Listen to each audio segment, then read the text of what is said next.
দেখছেন নক্ষত্র, সবার আগে সবার পাশে।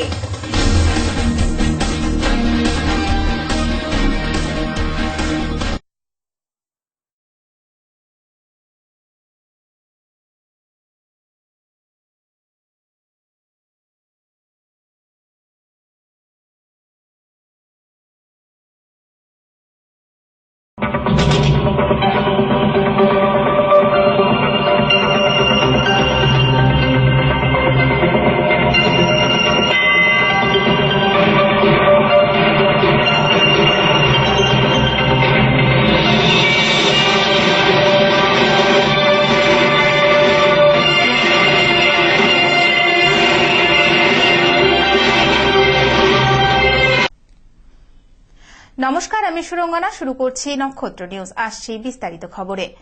বৃহস্পতিবারের পর শুক্রবারও উত্তেজনা ছড়ালো বাগডোগরা কালীপদ ঘোষ তরাই তারাপদ মহাবিদ্যালয়ে। এদিন সকাল থেকে সব রাজনৈতিক দলগুলো হাজির হয় মনোনয়নপত্র জমা দিতে।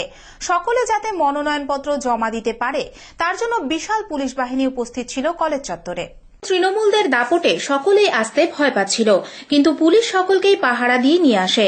তবে এরই মাধ্যমে তৃণমূল ছাত্র পরিষদের সদস্যরা তাদের মনোনয়নপত্র কেড়ে নিতে চাইলে এসিপি মানবেন্দ্র দাসের নেতৃত্বে তৃণমূল ছাত্র পরিষদের সদস্যদের উপর লাঠিচার্জ শুরু করে। তাতে তৃণমূল ছাত্র পরিষদের জেলা সভাপতি নির্ণয় রায় সহ আরও 5 জন আহত হন। নির্ণয় রায়কে বাগডোগরা হাসপাতালে ভর্তি করানো হয়েছে। তবে এর মধ্যেই এবিভিপি ছাত্র পরিষদ তাদের মনোনয়নপত্র জমা দেয়। সারাক্ষণ পুলিশের পাহারা থাকায় আর কোনো অসুবিধে হয়নি। আহত নির্ণয় রায় জানালেন, বিজেপির কাছে টাকা নিয়ে পুলিশ এই কাজ করেছে।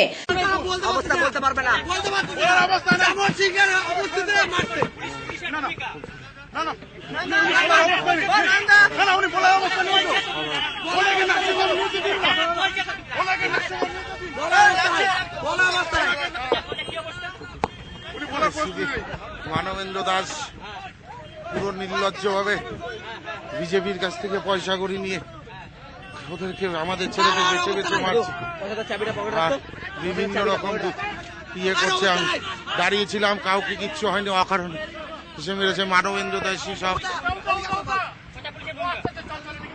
পুলিশ অর্থ নিয়ে বিজেপির সাথে ঘুরে বেড়াচ্ছে। তবে কলেজে বিরোধীদের কোনো নেতা দেখা যায়নি। কিন্তু এবিভিপির পক্ষে অভিজিৎ রায়চৌধুরী বলেন, সন্ত্রাসের মধ্যেও আমরা 21টি মনোনয়নপত্র পাঠিয়েছি। ঠিকঠাক ভোট হলে আমরাই জয় পাব। জলপাইগুড়ি জেলার মান্দাতরির বাসিন্দা আদিত্য রায়কে পুলিশ মিথ্যা মামলা দিয়ে ফাঁসাচ্ছে। এরই প্রতিবাদে গত 11 তারিখ থেকে অনশন চালিয়ে যাচ্ছেন আদিত্য রায়ের মা তুতেবালা রায় এবং তার বোন কৃষ্ণা রায়। আদিত্য রায়ের বিরুদ্ধে মিথ্যা মামলা প্রত্যাহার করার দাবিতে এদিন কামতাপুর পিপলস পার্টির নেতৃত্বকে সাথে নিয়ে আদিত্য রায়ের দাদা দেবাশিস রায় জেলা শাসকের দ্বারস্থ হলেন। দেবাশিসের অভিযোগ, তার ভাই জেলে থাকাকালীনও পুলিশ মিথ্যা মামলা দিচ্ছে। আমরা চাই পুলিশ যাতে এমন না করে এবং যে সমস্ত মামলা করা হয়েছে তা প্রত্যাহার করা হয়। এছাড়া অনশনরত মা, ভাই ও বোনের ভালো চিকিৎসার দাবি করেছেন তিনি। এদিকে কেপিপির নেতা সুবল রায় জানান, জেলা প্রশাসন যদি এই বিষয়ে কোনো উদ্যোগ না নেয় তাহলে আগামী 28 জানুয়ারি কেপিপির কেন্দ্রীয় কমিটির ডাকা বৈঠকে আন্দোলনে নামার সিদ্ধান্ত নেওয়া হবে। ভাই যে 14 মাস ধরে যে জেলে আছে, হ্যাঁ, এটার জন্য আমরা আপনাদের কাছে আসা যে কি করে তার জামিন হয়, জামিন করা যায়। হ্যাঁ, সেই জন্য আমরা খুব পরিস্থিতি খারাপই আছি। আর ঘটনা হচ্ছে, আমার মা এবং বোন অনশনে আছে।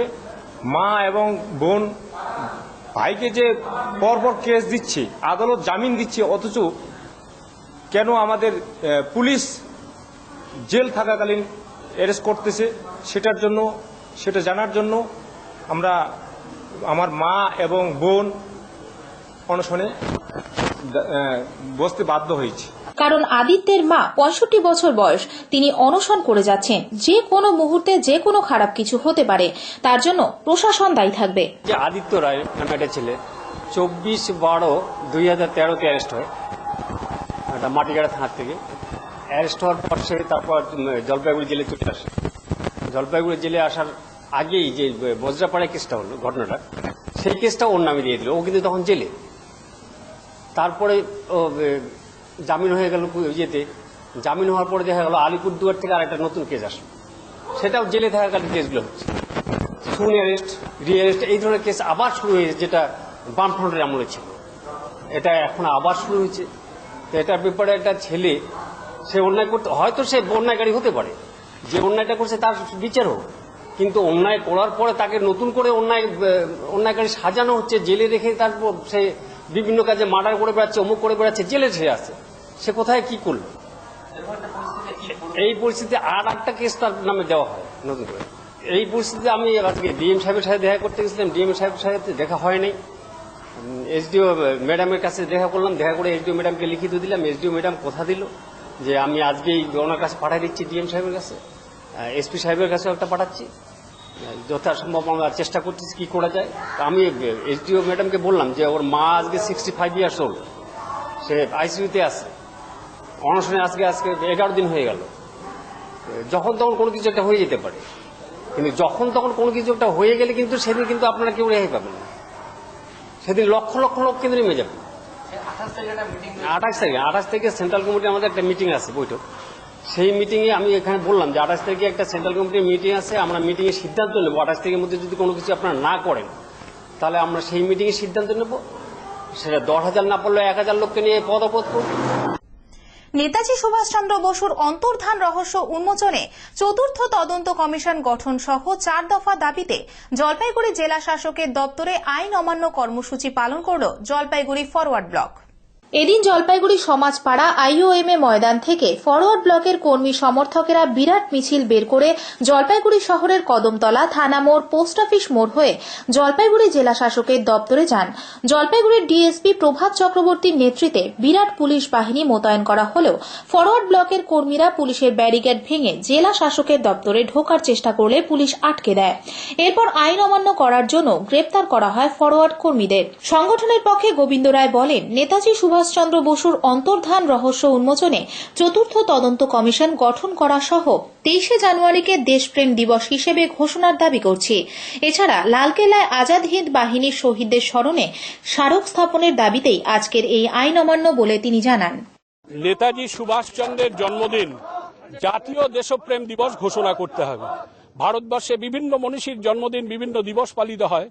নেতাজি সুভাষচন্দ্রের মতন মহান দেশপ্রেমিক নেতা, যাকে স্বয়ং গান্ধীজি দেশপ্রেমিকদের মধ্যে শ্রেষ্ঠ বলেছিলেন, যাকে রবীন্দ্রনাথ দেশনায়ক বলেছিলেন, তার জন্মদিন দেশপ্রেম দিবস ঘোষণা করতে হবে। এবং নেতাজি তাইহুকু বিমান দুর্ঘটনায় যে মারা যায়নি, সেটা মুখার্জি কমিশন প্রমাণ করে দিয়েছে তার তথ্যে। তাই তার শেষ জীবন কোথায় কিভাবে কাটলো, তার জন্য চতুর্থ তদন্ত কমিশন গঠনের দাবি আমরা জানাচ্ছি। এবং লাল কেল্লায় যেখানে আজাদ হিন্দ বাহিনীর সৈনিকদের বিচার হয়েছিল, সেখানে আজাদ হিন্দ বাহিনীর সৈনিকদের উদ্দেশ্যে এটি স্মারক স্তম্ভ করতে হবে।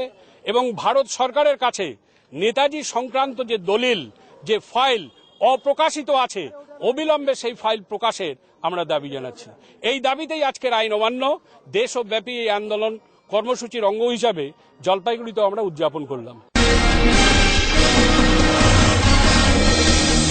আপনারা দেখছেন নক্ষত্র, সবার আগে সবার পাশে।